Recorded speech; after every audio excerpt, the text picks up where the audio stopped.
Cinema शौकीन सबका स्वागत करता है। आज हम बात करने वाले हैं द अकाउंटेंट 2 के बारे में। ये कहानी है एक अकाउंटेंट की जिसका दिमाग दुनिया के सबसे तेज दिमागों में से एक है, मगर उसके दिमाग से भी तेज है उसके लड़ने की क्षमता। इस फिल्म की पहले पार्ट के एक्सप्लेनेशन वीडियो का लिंक आपको नीचे डिस्क्रिप्शन में मिल जाएगा। कहानी की शुरुआत होती है और हमारे सामने एक क्लब का दृश्य आता है। यहीं पर हम रेमंड किंग नाम के आदमी को देखते हैं जो एनाई नाम की लड़की का इंतजार कर रहा है, मगर उसे ये बात पता नहीं है कि बाहर कुछ हिटमैन्स इन दोनों का इंतजार कर रहे हैं। जैसे ही वो लड़की आएगी वे एनाई के साथ साथ रेमंड किंग को भी मार देंगे। थोड़ी देर के बाद यहाँ पर एनाई आती है। उसको देखने के बाद रेमंड किंग एक तस्वीर को निकाल करके उसके सामने करता है। इस तस्वीर में एक परिवार है जिस परिवार का नाम है सैंचेज परिवार। तस्वीर में 3 लोग हैं, सैंचेज, उसकी पत्नी और उसका बेटा। एनाई को लगता है कि ये लोग उसके नए टारगेट है, उसे इन तीनों को मारना है, मगर किंग कहता है कि नहीं, मैं चाहता हूँ कि तुम इन तीनों को ढूंढो क्योंकि सिर्फ तुम ही इन लोगों को ढूंढ सकती हो। बातों ही बातों में एनाई को एहसास हो जाता है कि यहाँ पर लोग आ चुके हैं उन्हें मारने के लिए। वो सबसे पहले रेमंड को ये बात कहती है, तब वो चला जाता है वॉशरूम की तरफ। उसके पीछे 2 लोग जाते हैं और अंदर लड़ाई की शुरुआत हो जाती है।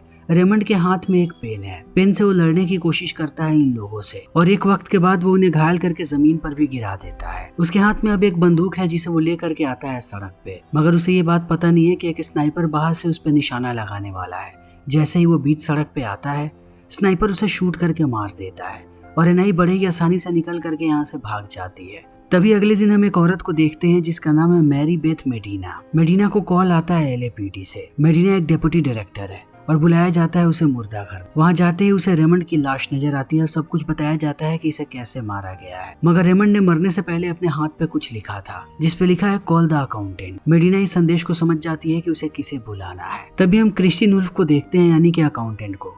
पहले वो अपने ऑफिस की तरफ जा रहा होता है, मगर आखिरी वक्त में उसे याद आता है कि आज एक डेट नाइट होने वाली है। फिर वो निकल पड़ता है डेट नाइट के लिए। जब सारी औरतें यहाँ की उसे देखती हैं, सबको वो पसंद आता है और वो आकर के लाइन में लग जाती हैं उससे बात करने के लिए। मगर क्रिस्टिन से थोड़ी देर बात करने के बाद उन्हें समझ में आता है कि आदमी कितना बोर है। ये सिर्फ मैथमेटिक्स और पजल्स के बारे में बात करता है। तब सारी लड़कियां बोर होकर के चली जाती हैं और वे सारी बातें जाकर के अपने ऑफिस में बताता है। तब उन लोगों को भी समझ में नहीं आता कि क्रिस्टिन किस तरीके का आदमी है। दूसरी तरफ हम मेडिना को देखते हैं जो जाती है रेमंड के घर। वहां जाने के बाद वो देखती है कि उसके घर पे जितने भी पेपर्स थे, सारे के सारे डॉक्यूमेंट्स गायब हैं। बची खुची चीजों को जब वो चेक करती है तब उसे वहाँ पर क्रिस्टिन वुल्फ का नाम मिलता है। वो जानती है कि यही अकाउंटेंट है। उसके बारे में बाकी जानकारियों को निकालने के बाद वो कॉल करती है एक नंबर पे। ये नंबर है जस्टिन नाम की लड़की का, जो बिल्कुल भी बात नहीं करती, मगर वो सारी चीजों के लिए सुनती है और काम करती है अकाउंटेंट के लिए। और मेडिना को भी कहीं ना कहीं ये बात पता है। तब उसे संदेश देती है बिना उसका जवाब सुने हुए और अंत में ये बात भी बताती है कि रेमंड किंग को मार दिया गया है। इस बात को सुनने के बाद अब जस्टिन भी शौक में है। दूसरी तरफ हम देखते हैं बर्क नाम के आदमी को।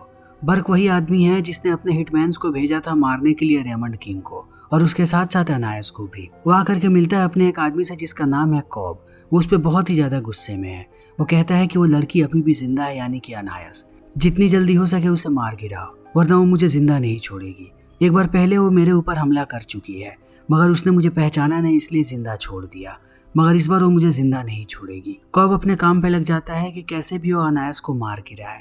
तभी हम मेडिना को देखते हैं जो अपनी रिसर्च में लगी हुई है।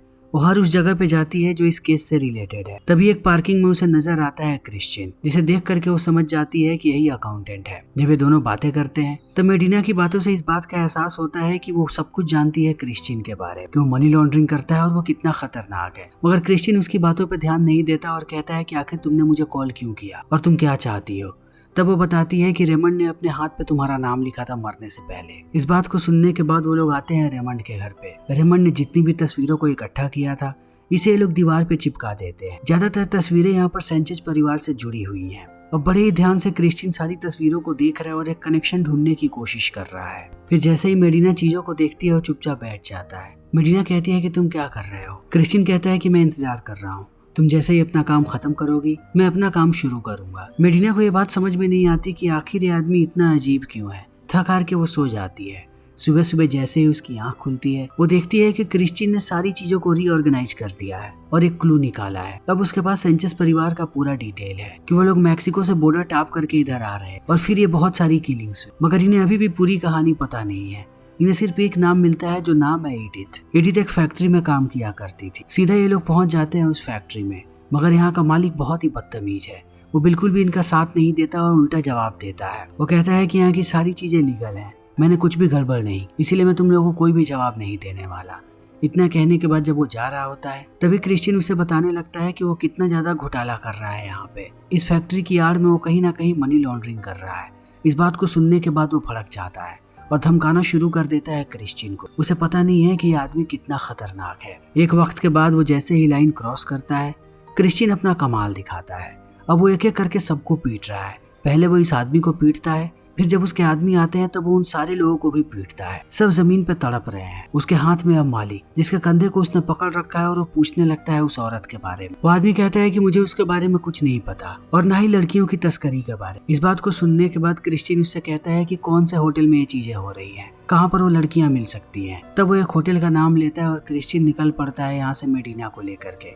मेडिना कहती है कि मैं एक डिप्टी डायरेक्टर हूँ और बिल्कुल भी बर्दाश्त नहीं करूंगी इस तरीके का वायलेंस को, यह गलत है। वो कहती है कि अगर हम उस होटल में जा रहे हैं तब वहाँ पर बहुत ही ज्यादा खतरा हो सकता है, मैं FBI को बुला रही हूँ। क्रिश्चियन कहता है कि नहीं, FBI कुछ नहीं करेगी, मैं एक आदमी को जानता हूँ जो हमारी मदद करेगा। तब हमारे सामने जर्मनी का दृश्य आता है। यहाँ पर हम ब्रैक्सटन नाम के आदमी को देखते हैं जो क्रिश्चियन का भाई है। वो एक होटल में जाकर के प्रैक्टिस करने लगता है मार्गरेट नाम की लड़की से बात करने का। वो बार बार प्रैक्टिस करते रहता है क्योंकि मार्गरेट नाम की लड़की के पास एक पपी है जिसे वो अडॉप्ट करना चाहता है। इसी बीच उसे कॉल आता है अपने बॉस का, उसे एक नया काम मिला है। जब वो अपना काम करने जाता है इसी बीच में उसे कॉल आता है क्रिश्चियन का। पहले वो क्रिश्चियन का कॉल नहीं उठाता, मगर दूसरी बार जब वो कॉल उठाता है तब क्रिश्चियन कहता है कि उसे उसकी हेल्प चाहिए और वो चाहता है कि ब्रैक्सटन अगले 24 घंटे में LA आ जाए। तब ब्रैक्सटन भड़क जाता है, कहता है कि सिर्फ मदद के लिए तुम मेरे पास कॉल करते हो। पिछली बार जब मैंने तुम्हारी मदद की थी तब मेरा पूरा का पूरा करियर खत्म होने वाला था, मुझे लगा कि तुम मेरा हालचाल पूछने के लिए कॉल कर रहे हो। इतना कहने के बाद वो कॉल काट देता है। जब वो इस बिल्डिंग से निकलता है तब हम देखते हैं कि उसने बहुत सारे लोगों को मार दिया है। उसने सिर्फ एक औरत को जिंदा छोड़ा है क्योंकि वो औरत है, बाकी सारे मर्दों को मार दिया क्योंकि यही उसका काम है। दूसरी तरफ हम देखते हैं क्रिश्चियन को जो मेडिना के साथ ब्रैक्सटन का इंतजार कर रहा है और मेडिना को बताता है कि पिछले 8 साल से वो अपने भाई से नहीं मिला। ब्रैक्सटन हमेशा ही गुस्से में रहता है। मेडिना उससे कहती है कि जब अपने भाई से मिलो तो उसे कहना कि तुम उसे देखने के बाद कितने ज्यादा खुश हो, तब कहीं वो शांत हो जाए। तभी यहाँ पर ब्रैक्सटन आ जाता है। जैसे ही वो इन दोनों के पास आता है मेडिना उससे बात करने लगती है। तब ब्रैक्सटन को शक होता है कि जरूर कुछ ना कुछ तो गड़बड़ है। अगर वो लोग मेडिना के हिसाब से गए तब सारी चीजें खराब हो जाएंगी। वो क्रिश्चियन को कहता है कि मुझे तुमसे अकेले में बात करनी है। तब क्रिश्चियन उसे सारी बात बताता है कि आखिर ये लोग यहाँ पर क्यों आए हैं। ब्रैक्सटन कहता है कि वो अपने तरीके से काम करेगा। अगले दिन ये लोग पहुंच जाते हैं उसी मोटेल में जिसके बारे में बताया था उस फैक्ट्री के मालिक ने, और जा करके वहाँ पर 3 वेश्याओं को बुलाते हैं। ब्रैक्सटन कहता है कि मैं अपने तरीके से चीजों को हैंडल करूंगा।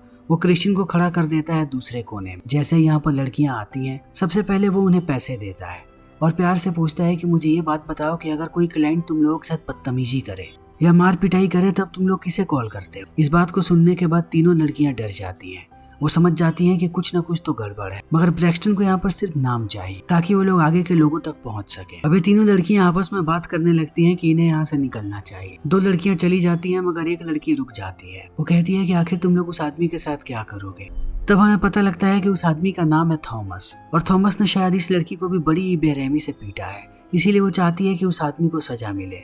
मगर इतनी आसानी से वो उसे यहाँ पर नहीं बुलाए। उसे सबसे पहले यहाँ पर पैसे चाहिए ताकि वो शहर छोड़ करके भाग सके। क्रिश्चियन उसे पैसे देता है और वो थॉमस को कॉल करके कहती है कि जिस होटल में मैं आई हुई हूँ यहाँ से मुझे ये आदमी बाहर नहीं जाने दे रहा, तो जल्दी तुम यहाँ पर आ जाओ। थॉमस कहता है कि वो आ रहा है और ये लड़की निकल जाती है।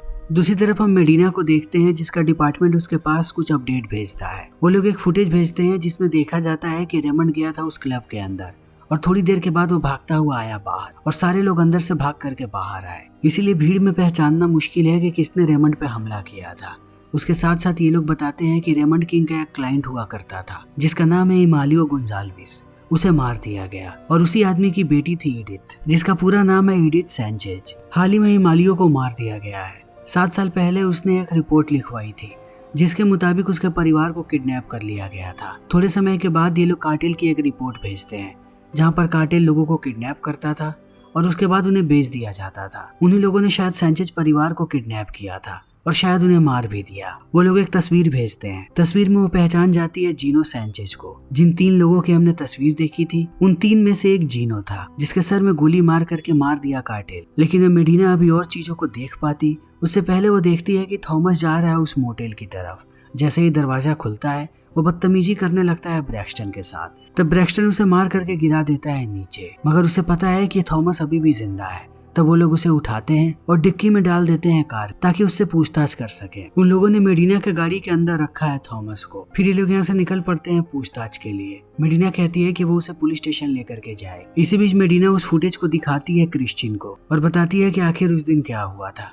क्रिश्चियन कहते हैं कि क्या तुम्हारे पास कोई और फुटेज है? मेडिना कहती है कि नहीं, वहाँ पर बस एक ही कैमरा था, इसके अलावा हमारे पास कुछ भी एक्सेस नहीं है। तब क्रिश्चियन ये बात बताता है जस्टिन को। तुरंत वो लोग और सारे कैमरे का एक्सेस निकाल लेते हैं।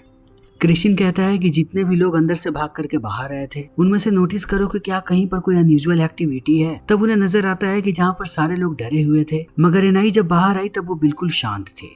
क्रिश्चियन कहता है कि यही हमारा सस्पेक्ट है, इसे फॉलो करो। मगर एनाई बहुत ही चालाक, आगे चलते समय उसने अपने चेहरे को नीचे कर लिया था ताकि किसी भी कैमरे में उसकी शक्ल नजर न आए। तभी थोड़ी दूरी पर ये लोग देखते हैं कि एक औरत अपनी सेल्फी ले रही थी और जिस हिसाब से वो सेल्फी ले रही है उसमें एनाई की शक्ल जरूर आई हो। सबसे पहले उस औरत की आईडी निकालते हैं। जैसे ही उन्हें उस औरत का नाम पता लगता है, जस्टिन की पूरी टीम लग जाती है उसके घर के वाईफाई को हैक करने के लिए। वाईफाई को हैक करने के बाद वो लोग उसके लैपटॉप में घुस जाते हैं और लैपटॉप से फोन में। जैसे ही फोन के गैलरी का एक्सेस उनके पास आता है, उन्हें वो सेल्फी भी मिल जाती है और सेल्फी में उन्हें नजर आता है एनाई का चेहरा। अब एनाई से जुड़ी हुई सारी जानकारियों को वो लोग निकाल रहे हैं, मगर उन्हें कहीं भी एनाई की आईडी नजर नहीं आती और न ही उसका नाम इन्हें पता लगता है। मगर पूरी दुनिया के कैमरे को स्कैन करने के बाद उन्हें पता लगता है कि एनाई ने कहां कहां ट्रैवल किया है और जिस देश में भी वो गई है वहां पर सिर्फ लोग मरे हैं, यानी कि वो एक हिटमैन है। अब क्रिश्चियन दोबारा आकर के दीवार पर लगी सारी तस्वीरों को देखता है जिसमें बहुत सारी लाशें थी।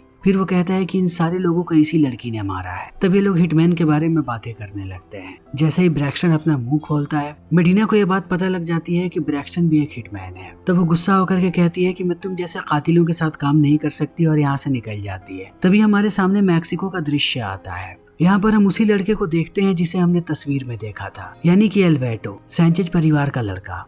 उसे मैक्सिको के एक छोटे से घर में रखा गया है। उसके साथ साथ यहाँ पर और भी बहुत सारे बच्चे हैं, यानी इन सबको जल्दी ही बेच दिया जाएगा। उस तस्वीर में जो 3 लोग थे उनमें से एक आदमी मर चुका है और उसका बेटा एल्बर्टो अभी भी जिंदा है, मगर इनकी माँ के बारे में किसी को कुछ नहीं पता। तभी हम मेडिना को देखते हैं जो थॉमस से पूछताछ कर रही है। वो उससे पूछती है कि तुम्हें सारी लड़कियां कहाँ से मिलती हैं और तुम किससे खरीदते हो, मगर अभी वो अपने बॉस का नाम नहीं बताता। तब वो उसे वही तस्वीर दिखाती है और पूछती है कि क्या तुम इस औरत को जानते हो। वो कहता है कि हाँ, इसका नाम एडिथ है, मैंने इस औरत को खरीदा था, मगर 1 साल के बाद वो मेरे पास से भाग गई। थोड़े समय के बाद उसका एक्सीडेंट हुआ और वो हॉस्पिटलाइज हो गई। तभी मेडिना उससे कहती है कि मुझे अपने बॉस का नाम बताओ, मगर वो नाम बताता उससे पहले कॉब उसे मार देता है और उसके साथ साथ उसके वकील को भी। मेडिना नीचे झुक जाती है, इसीलिए वो बच जाती है, वरना वो उसे भी मार देता। दूसरी तरफ जस्टिन कॉल करती है क्रिश्चियन के पास और बताती है कि उसने अपनी पूरी कोशिश कर ली, मगर अनायास की कोई रिपोर्ट उनके पास नहीं है। ब्रैक्सटन अब बात करता है यहाँ पर क्रिश्चियन से और कहता है कि तुम एक ट्रक में क्यों रहते हो, तुम्हारे पास बहुत पैसे हैं, तुम घर ले सकते हो। वो कहता है कि मुझे ये जगह अच्छी लगती है। फिर वो उससे कहता है कि मैं एक कुत्ता लेने वाला हूँ। क्रिश्चियन उससे कहता है कि तुम बहुत ही ज्यादा ट्रैवल करते हो, तुम्हें कुत्ता नहीं बिल्ली लेना चाहिए, तुम कैट पर्सन ही हो। ब्रैक्सटन कहता है कि इस बारे में मैंने कभी सोचा नहीं, लेकिन अब मैं सोचूंगा। उसके साथ साथ वो कहता है कि तुम्हारे साथ समय बिता करके मुझे अच्छा लग रहा है, तुमने मुझे पहले कॉल क्यों नहीं किया। तब क्रिश्चियन कहता है कि तुम्हारे पास भी मेरा नंबर था, तुम भी कॉल कर सकते थे। ब्रैक्सटन कहता है कि बड़े भाई तुम हो, तुम्हें कॉल करना चाहिए था। फिर ये लोग थोड़ा हंसी मजाक करते हैं और ब्रैक्सटन कहता है कि शराब पीने चलते हैं। शाम को ये लोग चले आते हैं क्लब। तभी क्रिश्चियन की नजर पड़ती है एक लड़की, वो उसे देखने लगता है। तब वो लड़की भी उसे देखती है, उसे भी क्रिश्चियन पसंद आ जाता है। वो आती है जब उसके पास बात करने के लिए, तब उसे एहसास होता है कि क्रिश्चियन को बात करने नहीं आता। वो हर चीज का बहुत ही सीधा जवाब देता है, बिल्कुल भी नहीं घुमाता। उस लड़की को लगता है कि शायद वो उसमें इंटरेस्टेड नहीं है, तब वो यहाँ से चली जाती है। इस चीज को देखते ही ब्रैक्सटन कहता है कि तुमने ये क्या किया, वो लड़की सीधा तुम्हारे पास आई, अगर तुम उसे थोड़ा घुमा फिरा के बात करते तब वो लड़की तुम्हें मिल सकती थी। क्रिश्चियन कहता है कि मेरा दिमाग ऐसे काम नहीं करता। तभी उसकी नजर फिर से उस लड़की पर पड़ती है जो डांस कर रही है। ये लोग टैप डांस कर रहे हैं। वो उनके पैरों को कैलकुलेट करने लगता है कि आखिर ये लोग कब कौन सा स्टेप करते हैं। वो आता है और आकर के ध्यान से देखता है। एक वक्त के बाद वो डिकोड कर लेता है इनके सारे मूवमेंट्स को और उनके साथ वो भी डांस करने लगता है। ये चीज उस लड़की को बहुत पसंद आती है कि क्रिश्चियन आकर के उसके साथ डांस कर रहा है, वो भी बिल्कुल बीट पे। वो लड़की उससे बहुत ही ज्यादा प्रभावित होती है और गले लगा लेती है। तभी उस लड़की का एक साथी आता है और कहता है कि मैं इसका बॉयफ्रेंड हूँ, आखिर तुम ये क्या कर रहे हो। वो लड़की कहती है कि तुम मेरे बॉयफ्रेंड नहीं हो, मगर वो नहीं मानता। इस चीज को देखने के बाद क्रिश्चियन कहता है कि अगर तुम में दम है तो मुझे मारो, क्योंकि मेरा छोटा भाई यहीं पर है, वो बोर हो रहा है। अगर तुम मुझे मारोगे तो उसका शाम बन जाएगा। उसे पता है कि अगर इन लोगों ने क्रिश्चियन को छुआ तो ब्रैक्सटन किसी को नहीं छोड़ेगा, वो सबकी हड्डियां तोड़ देगा। और ऐसा ही होता है। जैसे ही ये आदमी मारने जाते हैं क्रिश्चियन को, ब्रैक्सटन भागता हुआ इधर आता है और सबको मार करके बाहर फेंक देता है क्लब से। जब रास्ते में ये लोग वापस आ रहे होते हैं तब क्रिश्चियन दिखाता है कि उसे उस लड़की का नंबर मिल गया। ब्रैक्सटन बहुत ही ज्यादा खुश है कि फाइनली उसके भाई ने कुछ अच्छा किया है। दूसरी तरफ मेडिना उस हॉस्पिटल में जाती है जहाँ पर एडिथ को एडमिट किया गया था उस एक्सीडेंट के बाद, और पूछती है कि आखिर क्या हुआ था। तब वो पूरी बात बताता है कि जब एडिथ आ रही थी तब एक लड़के ने उसका बलात्कार करने की कोशिश की और उसे पीटा भी। तब वो एक कार से भागने लगी और वो लड़का उसका पीछा करने लगा। तभी कार का एक्सीडेंट हो गया और चोट सीधा एडिथ के दिमाग पे लगा। उसका पूरा का पूरा चेहरा खराब हो गया था और याददाश्त भी चली गई थी। तब उसकी प्लास्टिक सर्जरी हुई और उसका चेहरा बदल गया। हमने बहुत कोशिश की कि उसकी याददाश्त वापस आ जाए, मगर ऐसा नहीं हुआ। मगर यहाँ पर एक चमत्कार हुआ। वो एक अजीब सी बीमारी के बारे में बताता है कि ऐसा बहुत सारे लोगों के साथ हो चुका है कि जब भी उनके दिमाग पे चोट लगा तब उनकी एक काबिलियत बढ़ गई। और यही चीज हुई एडिथ के साथ। जब उसके दिमाग पे चोट लगा तब वो बहुत ही ज्यादा अग्रेसिव हो गई और उसका दिमाग भी तेज हो गया। रोज ये लोग उसके साथ शतरंज खेलते थे और वो किसी को नहीं जीतने देते, मगर ये लोग उसके गुस्से को भी देख पाते थे। फिर धीरे धीरे उसने लड़ना सीखा और वो एक खतरनाक फाइटर बन गई। एक दिन उसने गार्ड्स को मारा और हॉस्पिटल से भाग गई। यहाँ पर जैसे ही मेडिना एडिथ के शक्ल को देखती है वो समझ जाती है कि एडिथ ही एनायस है। प्लास्टिक सर्जरी के बाद उसकी शक्ल बदल गई और उसकी याददाश्त भी चली गई। अब उसे भी ये बात पता नहीं है कि वो एडिथ है। वो बस हिटमैन बन करके लोगों को मार रही है। अभी डॉक्टर से इनकी बातें चल ही रही होती है, तभी हम देखते हैं कि जस्टिन ने डॉक्टर के कंप्यूटर को हैक किया और सारी की सारी जानकारियां अपने पास ले आई। दूसरी तरफ हम ब्रैक्सटन को देखते हैं। इनका हिटमैन का एक ग्रुप है। यहाँ पर मेडिना की फोटो आती है। वो समझ जाता है कि ये लोग मेडिना को मारने वाले हैं, मगर ये बात क्रिश्चियन को वो नहीं बताता। मगर रात में जब क्रिश्चियन सो रहा होता है तभी उसे ग्रुप दिख जाता है और वो समझ जाता है कि मेडिना मरने वाली है। वो यहाँ से निकल करके जाने लगता है उसे बचाने के लिए। तभी अनायास चली आती है मेडिना के घर। अब ये दोनों लड़ रहे हैं और क्रिश्चियन निकल चुका है पहुंचने के लिए। रास्ते में जस्टिन पूरी बात बता देती है क्रिश्चियन को कि एडिथ ही अनायास है, इसीलिए अनायास नाम से कोई डिटेल कहीं पर भी नहीं है और प्लास्टिक सर्जरी के बाद उसका चेहरा भी बदल चुका है। तभी हम अनायास को देखते हैं जो मेडिना को स्टैब कर देती है। स्टैब करने के बाद उसकी नजर पड़ती है अपने परिवार के तस्वीर पे।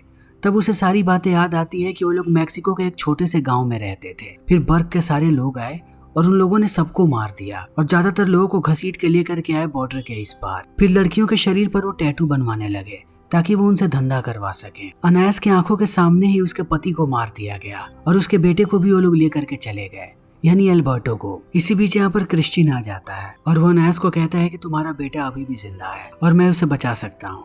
अनायास कहती है कि मेरी यादें जा चुकी हैं और मुझे अपने पास से कोई मतलब नहीं। फिर भी वो उस तस्वीर को लेकर के निकल जाती है यहाँ से। अब क्रिश्चियन मेडिना को लेकर के जाता है हॉस्पिटल ताकि उसकी जान बच सके। तभी ये बात बर्ग को पता लग जाती है कि मेडिना अभी भी जिंदा है और किसी भी वक्त बर्ग का पर्दाफाश हो सकता है। तब वो कॉब को कहता है कि उस जगह पे जाओ और सारे के सारे बच्चों को मार करके जला दो। कॉब निकल जाता है। तभी क्रिश्चियन आता है ब्रैक्सटन के पास और उस पर चिल्लाते हुए कहता है कि तुमने मुझे क्यों नहीं बताया कि वो लोग मेडिना को मारने वाले हैं। ब्रैक्सटन कहता है क्योंकि हमने अपना काम कर दिया था, हमने थॉमस को उसके हवाले कर दिया था, उसी से केस सोल्व हो जाता। हम कब तक इस केस से जुड़े रहेंगे। क्रिश्चियन कहता है कि मैं उस बच्चे को बचाने जा रहा हूँ। इस बात को सुनने के बाद ब्रैक्सटन भी उसके साथ आकर के कार में बैठ जाता है। ये लोग निकल पड़ते हैं मैक्सिको के लिए। सुबह होते ही ये लोग जस्टिन को कहते हैं कि वो पूरे जगह पे नजर रखे। जस्टिन जब पूरे जगह को देखती है उसे एक गड्ढा खोदता हुआ नजर आता है। तब उसे समझ में आता है कि ये लोग सारे बच्चों को मारने के बाद वहाँ पर गाड़ने वाले हैं। वो इसके बारे में इत्तला करती है क्रिश्चियन को। बिना वक्त गवाए ये लोग घुस जाते हैं वहाँ पर और एक एक करके सबको मारने लगते हैं।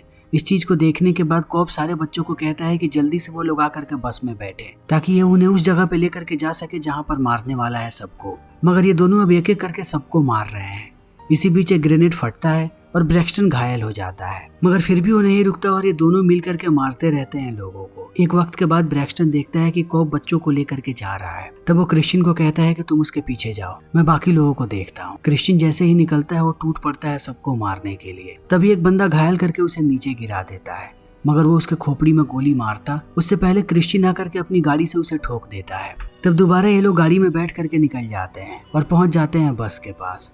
जितने भी बचे हुए लोग थे अब इन लोगों ने सबको मार दिया है। क्रिश्चियन जाता है बस के अंदर। तब वो देखता है कि कॉब ने बंदूक तान करके रखा है एल्बर्टो पे मगर वो कुछ कर पाता उससे पहले क्रिश्चियन सीधा उसके भेजे में गोली मारता है और अल्बर्टो को कहता है कि डरो मत, सब कुछ ठीक है। तभी ब्रैक्सटन देखता है कि सारे के सारे बच्चे गड्ढे में छुपे हुए हैं और डरे हुए हैं। उन्हें देख करके उसे अपने ऊपर गर्व होता है कि उसने इतने सारे बच्चों की जान बचाई जो आज मरने वाले थे। वो सबको बस में बैठाता है और वो लोग यहाँ से निकलने लगते हैं। रास्ते में ब्रैक्सटन की नजर पड़ती है एक बिल्ली पे। वो तुरंत बस रुकवा करके बिल्ली को अंदर लाता है और कहता है कि मैं इसे अडॉप्ट करने वाला हूँ, ये बिल्ली बहुत ही प्यारी है। तब क्रिश्चियन उससे कहता है कि ये बिल्ली नहीं बिल्ला है। तभी हम देखते हैं अनायास को। अनायास के पास जस्टिन का कॉल आता है। जस्टिन उसे लोकेशन बता देती है कि आखिर बर्क कहाँ पे है। अब अनायास पहुंच जाती है बर्क के पास। उसे देखने के बाद जैसे ही वो डर करके भागता है, चाकू लेकर के अनायास उसके पीछे जाती है उसका काम तमाम करने के लिए। तभी हम देखते हैं मेडिना को जो चली आती है बर्क की कंपनी के पास। वो एक फिशिंग कंपनी चलाता था और उसके आड़ में सारे लोगों की तस्करी करता था। उसने पूरी की पूरी कंपनी को सीज कर दिया है। अंत में वो कॉल करती है जस्टिन के पास और उसे कहती है कि मेरा शुक्रिया अदा कहना है ब्रैक्सटन और क्रिश्चियन को। उधर से जवाब आता है कि इस नाम का यहाँ पर कोई नहीं रहता। तब वो हंसने लगती है। तभी हम देखते हैं कि जस्टिन ने एक नया कमरा बनवाया है जहाँ पर अल्बर्टो का नाम लिखा है। यहाँ पर जस्टिन के साथ बहुत सारे बच्चे रहते हैं। ये सारे के सारे स्पेशल बच्चे हैं जिनकी देखभाल क्रिश्चियन करता है और उन्हें इस घर में रखता है। अब एक नया कमरा अल्बर्टो के लिए बनाया गया है। तभी हम देखते हैं क्रिश्चियन और ब्रैक्सटन को। ये दोनों अल्बर्टो को लेकर के जा रहे हैं उसी जगह पे और ब्रैक्सटन अपनी बिल्ली को लेकर के इमोशनल हो रहा है। फिर इसी के साथ ये फिल्म यहीं पर खत्म हो जाती है। तो दोस्तों, हमारी आज की ये वीडियो यहीं पर खत्म होती है। अगर आपको हमारी ये वीडियो पसंद आई हो तो इसे लाइक करें, शेयर करें और चैनल को सब्सक्राइब करें। Thank you.